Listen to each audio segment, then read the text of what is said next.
welcome back to Into the Groove. I'm your host, Kenna Attaway, and today I'm here with Maddy and Sarah of DIVA. How are you guys doing today? Good. How are you? I'm good. Thanks for asking. It's such a pleasure to have you guys on the set and all of that. I'm so happy to have you guys here.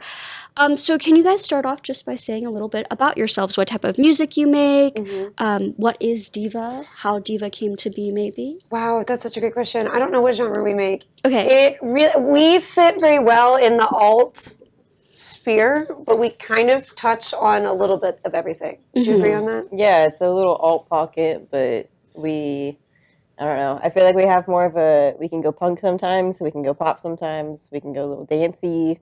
We just kind of do whatever feels right, and then sometimes we add a little bit of soul into songs while we're, especially in rehearsal. If we get bored rehearsing the same set over and over, we'll slide into like a little bit of a soul background just to break it up. We haven't done it on stage yet, which I hope we do at some point. We could. I think it'd be so much fun. I like to switch into a shuffle. Yeah. We started DIVA with one of our other bandmates. He had the idea, and then we slowly started pulling people together from there. And then we kind of hit the ground running in January, and then haven't really stopped from there. I know, you guys have been everywhere doing like everything. Yeah, and next year is probably going to be even busier. I mean, we have every weekend, unless we already have something on the calendar. Like I have a friend of mine getting married, and then a bachelorette trips and blah, blah, blah. Unless it's something like that, we have every weekend booked right now up until like February. Oh my goodness. Okay. That's amazing. Yeah. So, how did you and Sarah meet, and then kind of your story there? I would love to know. So we met at a summer camp I'm going to let you speak more on this because this is your sweet. This is your bread and butter. So we met at a summer camp called Rock Camp for Girls. Is that correct? Is OKC Rock Camp for Girls? Did I get the name right? No. What's the Rocking. Hold on. So you don't even know. Rock and Roll Camp for Girls, the Oklahoma City edition. Yeah, that's where we officially met. I think I knew of Maddy for a long time, and Maddy was always in my DMs. No, that's not where we met. You met at my house. Oh, I did meet at your house. Oh, that's a whole other story. Okay, so here's the thing. So the thing about me is that I will invite people over to my house that I've never met. Yeah. And I don't mean in like a weird way. I mean in the sense that like if I'm inviting a friend over and they go, can I bring my friend? Absolutely. Yeah. Certainly. So one of our friends, Stephanie, I'd invited them over to decorate Christmas cookies. And Roz, another one of my friends in the same. I know Roz. Yeah. They're so amazing. Okay, so Roz, Stephanie, and I are homies, and they were like, oh, can we invite over my friend Sarah? And Sarah came over, and that's where we officially met, and then we reconnected again at this rock camp. Oh my gosh. Like 6 months later. Yeah, I forgot about that. So were y'all in high school? Because this was like a year ago. Oh. This was like 2 years ago, maybe. Oh my goodness. Yeah. Okay.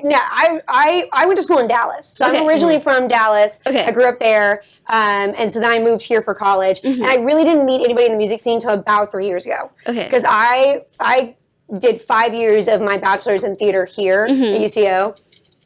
And then I went and got my associates in music at the ACM, and that's when I really started meeting musicians. So I've really only been in music for about 4 years. Okay. So 2 years ago I met Sarah, and then at the time I had already started DIVA with Dylan, and we were looking for a bassist, we were looking for a drummer, so I put the interest out to Sarah, and I remember she came in for the first rehearsal, and we were kind of like talking through things and really trying to like amp this up to her to like hopefully convince her to stay. We were like, yeah, but you could do whatever you want. Like you could do whatever you want, like however you feel.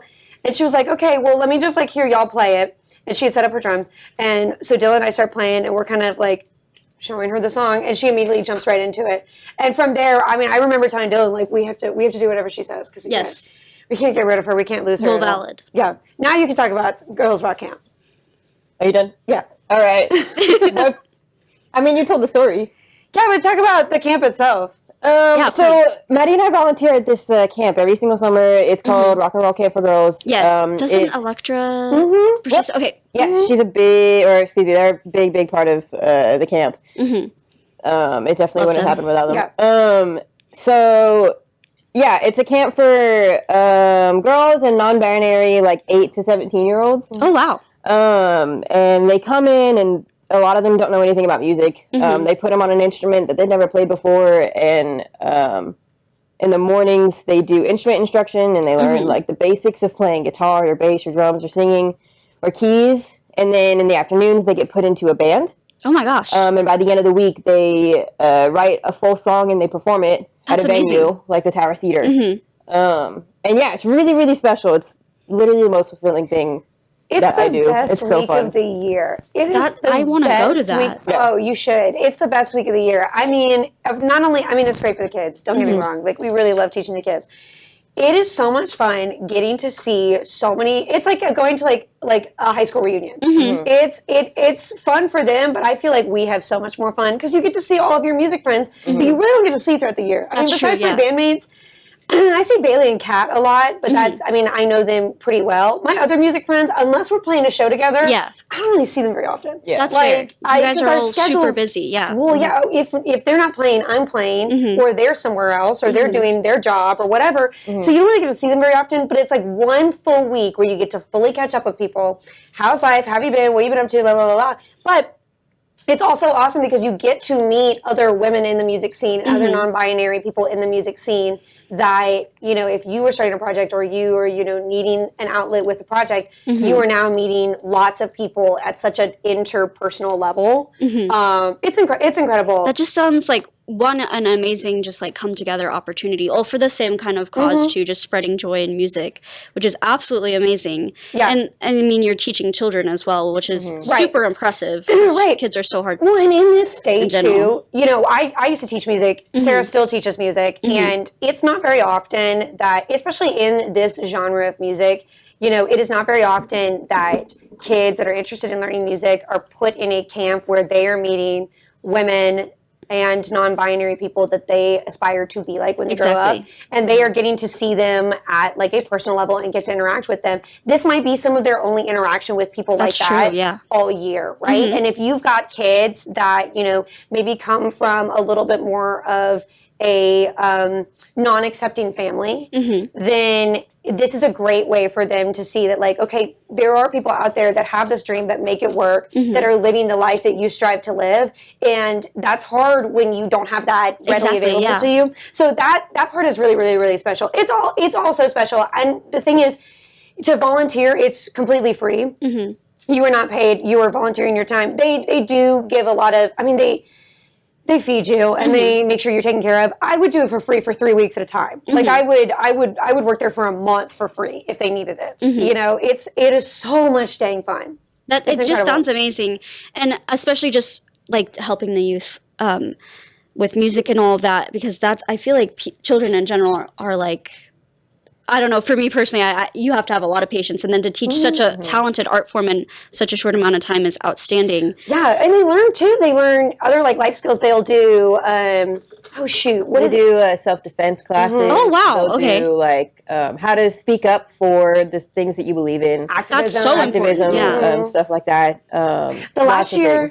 What did they do? We had somebody new come in that did like a self-regulating class or like a self-care class. That's important. It was for like emotions and for I'll have to find the sheet. But it was kind of like a how to manage your own stress and how to manage your own emotions. Gosh, I need that. Yeah. It's incredible. And so not only are they learning music, but they're also learning like other life skills. Again, from these very talented people and very, very brilliant people donating their time to come in and teach us. It's so incredible. If you've ever thought about volunteering at a camp, this is the camp to volunteer at. Well, now I'm like, dang, I have to look into that, especially because I love Electra, and you guys are wonderful people too. You should. I'm just trying to like sniff around in the music scene, but I'm not very like instrumentally. We had a nurse that volunteered last year. Oh, we've got all kinds of people. There are obviously musicians, but then we also take in people. I mean, one person is a massage therapist, somebody's a nurse, and the lady that taught the self-regulation course, I don't think she's a psychiatrist, but she does something in that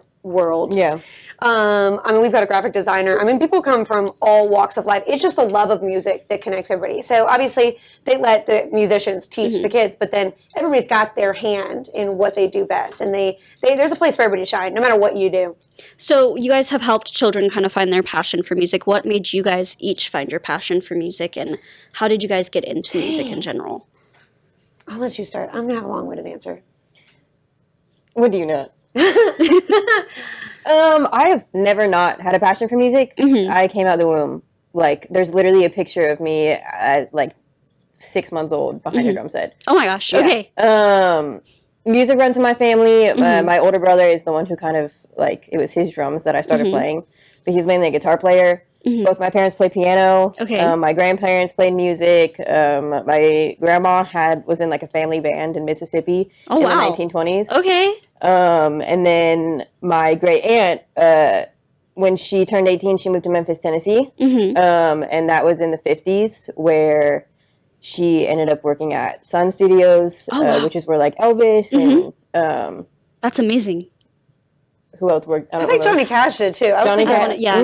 Maybe. Anyways, so she was an engineer at Sun Studios, and they wouldn't record her because she was a woman. Yeah. Famously, Sun Studios did not record women until, like, the late 1980s, and then didn't go well, and then they shut down soon after that. Yeah. So she went and, like, started her own studio, which was a big deal in the 1950s. Yeah, that's a huge deal. Like, now you can kind of just make music on your computer with just a little bit of software, but then you had to, like, invest in actual recording equipment, and she did it in her own house. That's amazing. Holy cow. So it runs deep in my family. It was when I was, like, a teenager, and I switched from public school to online school, and all of a sudden all my plans for my future completely changed, and I got back to, like, what did I really want to do with music, and I wanted to pursue kind of the same things that she did, and it was that inspired me to do that. That's amazing. So since then, that's when I've been like, okay, this is what I want to do for the rest of my life, and I've just been making it happen. Yeah. Yeah. It sounds like it. And then you told me recently about the tour with Stepmom. Like, Yeah. you are here, there, and everywhere with the drums, and that's amazing. Because you Yeah. don't see a lot of lady drummers often. And whenever I see a lady behind the drums, I'm like, hell yes. Sarah's the best in the Continue it. I believe it. Yeah. I believe it. Okay. I haven't seen you No. perform yet, but I already believe it. Yeah. I don't see many women perform drums. I haven't, actually. I've seen one, and it was a traveling band, and she did a good job. Yeah. But Yeah. I haven't seen any Oklahoma female drummers Yeah. really. So I definitely love it. I love staying booked. I love taking up kind of any gig opportunity. I'm always trying to do new things. This last year, I did a musical for the first time. And Oh, I had wow. so much fun. that's amazing. Yeah, Which is crazy because they made fun of me for so long for my love of musical theater. I sure did. And then she was like, Still wait, do. it's not that bad. And You're I like, said, I wait, it's told actually you. like kind of whimsical or I whatever. told you, low key, it's kind of fun. Depends on the day. That's fair. And then it just sounds like you kind of came from a background of like really badass, strong women in the music industry that kind of paved the way to help you where you are today, and that's Yeah. outstanding. Yeah. So what kind of got you into music, Maddie? So I've been performing for literally ever, but a lot of it has been, I mean, I've been singing forever and ever and ever. My dad, it comes from an arts background. He got his degree in technical theater. Okay. So from the time I was little, I don't remember any time that I wasn't involved in theater in some aspect, whether it be singing, Fair. whether it be like acting, going to camps, going to classes, blah, blah, blah. As I got older, I somehow found my way to an emo phase. Okay. I don't As know. most people do. Right. Yes. Well, and it started really, really weird. I think I've told you like the start, but I'll like really out myself here. I used to be, my grandma is from Oklahoma originally. My dad is too, but they lived in Texas, and she loved country music. So that started me there when I was really little. She and I had this whole plan that I was going to be a country music star. Okay. Had this whole plan, right? And then I somehow, some way, I got into Kiss. Don't remember. And that lasted like 2 months. Okay. And then I got into Coldplay. And then I got into course. Bon Jovi. And then somewhere along the way, oh, I remember. So in 8th grade, I had this this friend of mine. This is a crazy story. Okay. I went to Catholic school. Okay. From 1st grade through 8th grade. I'm not Catholic anymore, but I did go to Catholic school. I can relate. I can't remember what it's called, but we had a deacon. Yes. And he was getting ordained to be a bishop. I think Yes. that's correct. I think that's how and that it was works. at the big old cathedral downtown, and we wanted good seats, so we got there like 2 hours early, and I was with my friend Julia, and she was like, oh, you need to listen to this song, and she hands me her earbud, and it was Welcome to the Black Parade, right? Okay. iconic, classic. So flash forward, I'm in finals in 8th grade, and at the time, if you finished your final and turned everything in, you could listen to music quietly at your desk. So I hit shuffle, and the first song that came on was Welcome to the Black Parade. I went down the rabbit hole. I looked up every interview, every photo, everything I could find, and then from there, it kind of like spurred me in the direction of like all these other emo bands, right? And then that just gravitated, and then my dad took me to Warped Tour for the first time. And that was really that was the first time I've ever really been at a crossroads of what I wanted to do, because for the longest time the dream was to move to New York and be on Broadway, right? And then I went to the show and I realized like how much more is out there in the arts, and it gnawed at me forever. I was still pursuing this goal and still pursuing this dream, but there was something in the back of my head that was like, but this is something that you really, really like, and you really could do. And so I went to school for theater, and I enjoyed it a lot, but not as much as I was enjoying music. And so I ended up going to the ACM. I got my degree. I got both degrees. I got my bachelor in theaters, and then I went and got my associates in contemporary vocal performance, so that I had both. And then from there, I just started playing with bands and picking up as much traction as I could. And Taylor's all this time, you play with a band, and then it would break up. And you play with a different band, and it would break up. And you play with a different band. And then I found Dylan, and I found Sarah, and I found Drennan, and I was like, doesn't matter what we're doing, I'm staying with it. We have to see this through. But it really was my dad that spurred it. As long as I can remember, he was always watching rock and roll documentaries. He was always, we would go to every concert together. He's a music photographer, so he would get me backstage at all these crazy places. One time at Warped Tour, you know the band Bowling for Soup? Yes, I did. Okay, so I'm walking around looking for my dad at Warped Tour, because he'd let me go off and do my own thing, and he would get a photo pass to go shoot all these stages. And it was the end of the night. We were supposed to meet at the main stage, and I'm walking around looking for him, and I'm in the merch section, and I'm like looking around for him, and I hear my name called, and he is behind the merch tent in this gated area, sitting in lawn chairs with Bowling for Soup with like a cone. Oh my gosh. Yes, and I'm like, hey, and he was like, do you know these guys? Yes, I do. I know what band they're in. So he really ignited that fire in me. And then from there, it's just, it's all been uphill. I have not ever stopped. I am a true performer. It is where I shine. I like to play as often and as much as I humanly can, in every facet. But, Diva is the first time that I've really only focused on one project and one project alone. Bailey and I used to have a cover band that we would do. Emo OKC. Yeah. I saw you guys at the deli. We still do. Oh, did you really? Yeah, that was my first time ever seeing you, ever. And I was like, this girl is really talented. Period. Thank you. She's really good. Wow. Thank you. I appreciate it. But here's the thing too, is I'm a workhorse to my core. I like to work. I like to be moving. I like to be improving all the time. If I write a song that's hard, I try to write the next song even harder. So now Sarah's the same way too. Now we've kind of gotten ourselves pigeonholed in this problem that our set is so hard that, I personally have to condition myself for it. Like, I'll go run, I'll swim laps. Like, I have to condition my lungs in order to sing a set. And we're only making it more challenging for ourselves because I'm always trying to outdo what I just did. That's the first time I played in a band like that. I've played in lots of bands where you kind of show up and you do your thing and then you go home. It's the first time that, I am playing in a band that the expectation is we all have to work 20 times as hard to compete with what we just did. So, I've always been around music. Forever and ever and ever. I feel like that's the common thing that everybody says. It is very common, but I love hearing kind of like the childhood background of everyone, because everyone is pretty different, I would say. Yeah. Your story is very similar to Kat's, though, with the musical theater background and everything. And I've seen videos of you perform, and I can definitely tell, I appreciate when singers have had a background in musical theater, because they actually, act out and show emotion on their faces on stage, where sometimes I'll be watching any type of show from big name to small artists, and I'm just like, you guys, do you really believe what you're singing, or things like that, where it's and maybe part of that is they're just so worn out from tour or things like that, which I completely understand.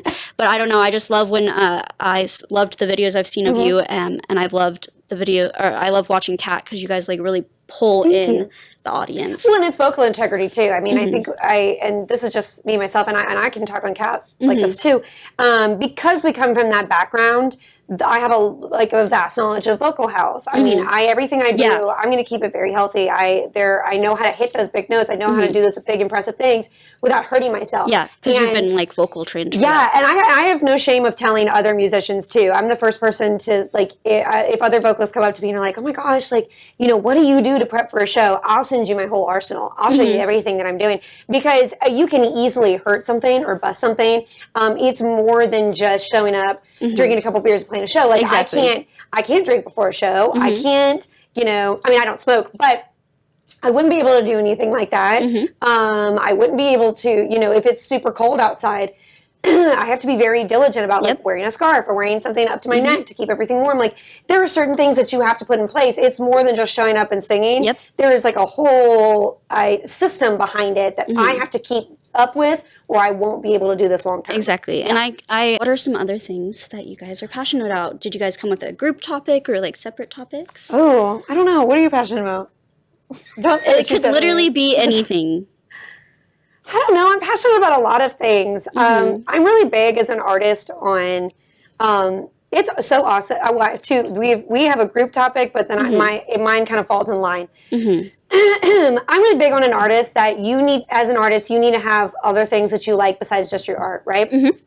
So not only do I like sing in Diva, I also own my own business. I own a social media agency. Okay, so I was wondering. Yeah. Yes. Yes. Okay. I own a full-fledged agency. I'm the owner and operator. I have 15 clients. That's amazing. Work with, and I take up to 25.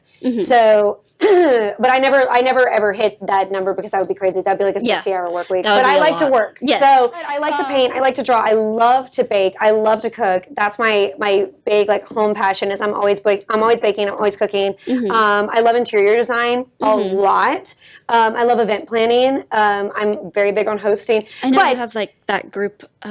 Oh yes, yeah. I'm a big like girls' night kind of girl. Like I like planning community events. I like doing community outreach. I like volunteering.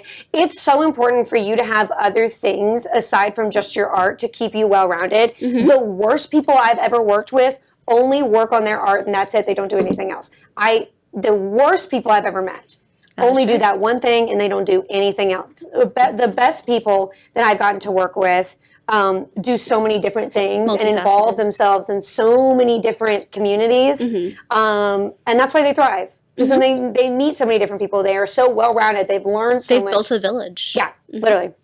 What is your passion? Music. Yeah. I really just love kind of everything about what I do, because performing is a big thing of what we've done this last year. But honestly, my truest passions are writing and recording. I produce. Okay. And so that's something I definitely want to do more for other people because I've done it a little bit for others, but mainly for myself. Teaching. I love teaching. I was going to say, because you work at School of Rock, right? I do. Amazing. Do you teach drums? What else do I do. I teach a little bit of everything. Okay. So drums primarily, because that's my main instrument, but I play guitar and bass and keys. Okay, I knew that you played a lot of different things. Yeah. And so I've gotten to teach things like writing and recording too that are just really special because anything like that, I never had a drum teacher growing up. I never had a teacher that taught me literally anything about music. I did all of this on my own. That's amazing. And so to be able to do that for others is just really the most amazing thing to me, to get to teach kids and adults about anything that I know. I love being a mentor for people, especially like younger women and non-binary people that come up in the scene. I like taking them under my wing. Yeah. And I say, write this down. You need to know this. That's good. Yeah, that's very good. I did that all tour with Sav, the merch manager. That's very good. Because they're young and they just kind of got into it all. And they're a drummer as well. So I got to share a lot of, little tidbits and things like that. And I just love doing that. I love taking people under my wing. There's people that did that for me. Maggie McClure of the Imaginaries was she gave me an internship when I was in college. Oh, wow. And she taught me a lot. And, there's few people that I've met that have been able to do that for me. And I just love being able to do that for others. Just kind of spread that community. Yeah, exactly. That's amazing. Just continuing building and growing that community that we talked about earlier is something I'm very passionate about. But yeah. That's That is so amazing. Yeah. Oh my goodness. And you are doing what you love to do. And that's really all that matters at the end of the day. Like I know so many people that start a career or start a passion and it's like, well, I just want to do this to make money. And it's like, you have to be passionate about it or you're going to burn out at some point. And it's just lovely to hear that like, this is your life and you want to make it your life. And if you're, exactly. This is my tea, and either if you think this is wrong, you don't have to put this on the record. I think if you are passionate about something, you will make money from it. That is true. I think if you are to the bare bones, like deep inside your soul, if you're passionate about something, you will make money from that thing. Yep. People can sniff out a fake fast. Oh, they can. If you, for sure. The way I found so much success is fully buying into every ounce of passion that I have in every form. And I have seen wild success from it because I am authentic in what I believe, and I'm authentic in what I'm passionate about. And so then it comes full circle for me. That and being a great human being really, really helps, especially as like a business owner. Like I am the first person, I will go over time all the time. If I was late to a shoot, well, actually I had to cancel a shoot because I had a flat tire last week.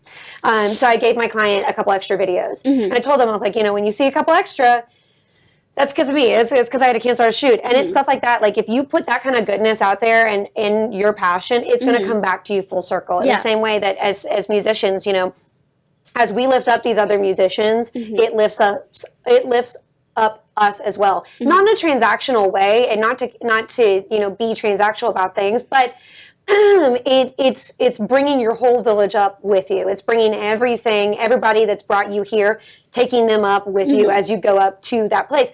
And that's where you find success. You don't find it in just, well, I'm going to do this thing because I hope it makes money. Then guess what? You're not passionate about it. You're never going to get to the place where you're making those dreams happen because you don't even believe in them. Exactly. Yeah. That's my tea. I agree with you 100%. That's my tea.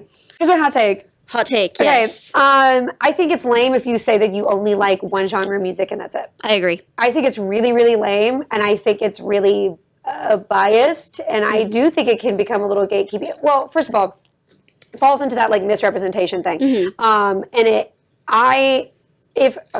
Time and time again, and it tends to either be like country people or like people that like metal and like screamo music, or people that like really kind of or indie. Really.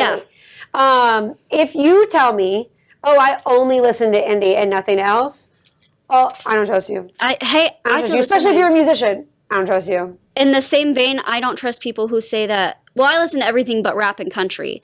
Because one, I feel like the rap thing is a little bit like internal bias and maybe probably racism. Yes. And then the country thing is it's like you just think all country music is beer and tractors, and it's like, it's actually not. And if you listen to older country, which is what I prefer like Patsy Cline, Johnny Cash, Dolly Parton. Are we forgetting Neon Moon? Are we forgetting Neon Moon? Exactly. Oh my God. If that came on at the bar, I would lose it. Oh, y'all have to drag me out. This is true, yes. And as, in the same vein, like there's so much good rap music out there. There's so much amazing rap music, yes. And there's really skilled lyricism. It's here's the thing. What makes you incredible as a musician is keeping yourself well-rounded. And I'll speak just as a vocalist because I don't play anything else, right? But we play alt music, so I tend to fall in the lane of I listen to a lot of Paramore, listen to a lot of emo, right? However, I also really like a lot of the runs that come out of R&B. I'm really big into Dijon right now. I also listen to a lot of Leon Thomas. Okay. I listen to a lot of, it's really my husband that puts me on a lot of stuff. But I love listening to new music. I love hearing new stuff. A lot of the dryness in my voice, or a lot of, more tense and tighter pockets that I fall into vocally come from indie music and indie women specifically.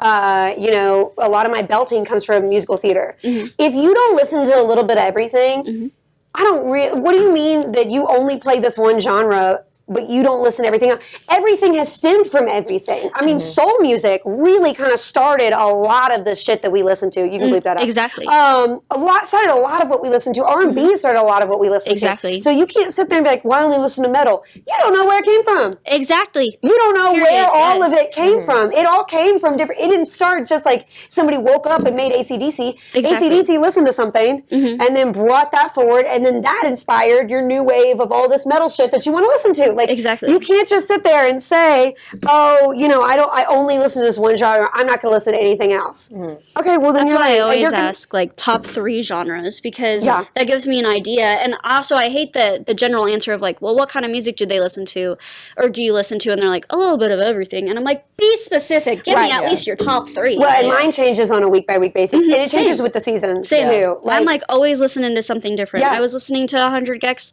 today, and yesterday I was listening to Bob Dylan. Right. Like, it's just all different. And people love to hate on pop music. They people do. love to hate on pop music. That's just misogyny, Yes, I it would is. have to say. Yes, it is. I'm the first person to say, we play alt music, I will bump Sabrina Carpenter in Absolutely. the car. Well, I have no shame. how could you not? Sabrina Carpenter is amazing. Right. Yes. Right. And at the same token, I also love a lot of really hard stuff. Like, I like to listen to a lot of harder metal. I enjoy the metal bands that we play with. I enjoy, like, metal-wise, I really love Poppy. Like, she is just this amazing metal singer who's, like, come up on this. I mean, she's been around forever. But I've seen her, like, 4 times. And I don't really listen to any other metal, but I love hearing her sing because it just invokes such an emotion. And, yeah, like you said, when you close yourself off to other genres, you're closing yourself off to experiencing emotions maybe that you've held in. Like, I didn't realize how much anger I had in my soul until I listened to Poppy scream, and I was like, wait a dang minute, I needed to release this. And I'll call you out on something too, because we do laugh about it, but I do think it is what makes our music so fun. But that's not legit. No, I know. So Sarah has put me onto a lot of Disney albums that I have forgotten existed, right? And I think that, listen, people love to And you know hate- what? And it's going to be full circle because I am very... Listen. Okay, I'm listening. And who do you think executive produced the Cheetah Girls? Period. Whitney Houston. Thank you. Full Who is circle a what? A pop icon. Diva. A diva. Diva, yes. T. Diva. And here's the thing, And that's like, called full circle. it's also fun music. Like, when it's just Sarah and I on our way to, like, an out-of-state gig, we are bumping some Disney Channel. Well, of course. It's fun. It's also nostalgic. right. And Yeah. it gets us hyped up for the show. It also made me who I am. Yeah. Like, my parents raised me on K-Love. Christian music only. My only experience with secular music growing up was the music that I heard on Disney Channel. Right. So Demi Lovato Shout put out a out. pop punk record.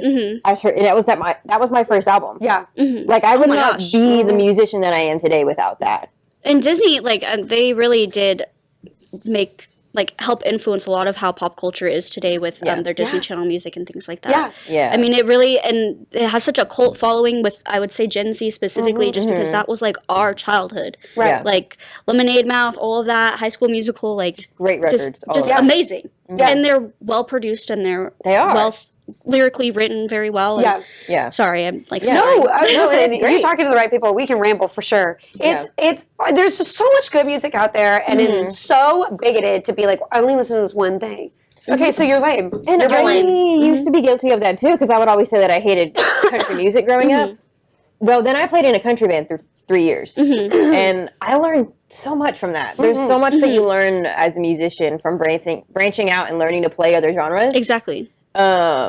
And what I found out is I didn't really know what country music was. Yeah, I think that's what a lot of people feel, because they think it's like post 9/11 country, and it's like actually country music was like very against the government and things like that. Oh my God, I would bump Fancy any day of the week. Yeah. I would bump some Reba McEntire. Absolutely, yes. It's just fun. There's just so much good stuff out there. There is. Yeah, and so you learn a lot just from branching out. And country, in and of itself, like, has so many elements that come from the blues.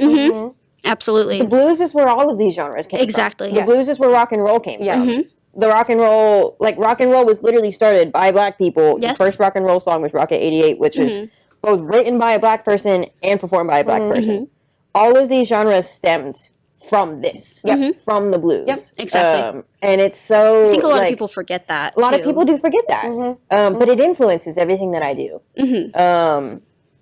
Especially with country. I learned a lot in that, just keeping a solid groove and playing in the pocket and that sort of thing. Always things that I love to do, but it's so much of what, has made me grow as a musician. and coming back to Diva full circle is really cool for me because this is the first band that I've been in that actually feels like the music that I have always loved to make and that I've always wanted to make. I took all these other gigs to learn more and become a better musician, and also just because I didn't really know, I didn't think I would find anyone here that would play the music that I wanted to make. And then I met Maddy. And that's amazing. Yeah. To kind of sum things up, do you guys want to shout out socials, any upcoming shows or songs that you're releasing, and where can we find your music? Say that all again. I got Socials, Okay, got it. You got it. Hit shows. it. Where can we find you? You can find us on Instagram at whatisdiva. You can find us on TikTok at andwhoisdiva. Maddy and I have our own socials, but I don't really know. You can follow one. We I have can link them in the description if you guys want. Yeah. I would say our big ones though are Diva. We do a lot of fun content. That's our big thing. I've been seeing you guys just pop up on my reels too. Yeah, that's what I like to hear. We work really hard at it. I actually found you guys before I even knew that you guys existed, and I saw one of your reels, and I was like, "Hey, that's Dylan. I know one of these people." See, I told you it works. So- I told you. You're amazing. It's me. No, it's the boys. We always have to give it. Our music is streaming everywhere. We have 4 songs out right now. We just released our brand new single, 51, a couple of weeks ago. And and then we've got some more stuff that we're cooking on and that we're working on. We've got, all kinds of stuff is happening this year. We would like to be bigger and badder this time next year. That's amazing. Thank you, Sarah. Thank you, Maddy. This was Into the Groove. Thank you.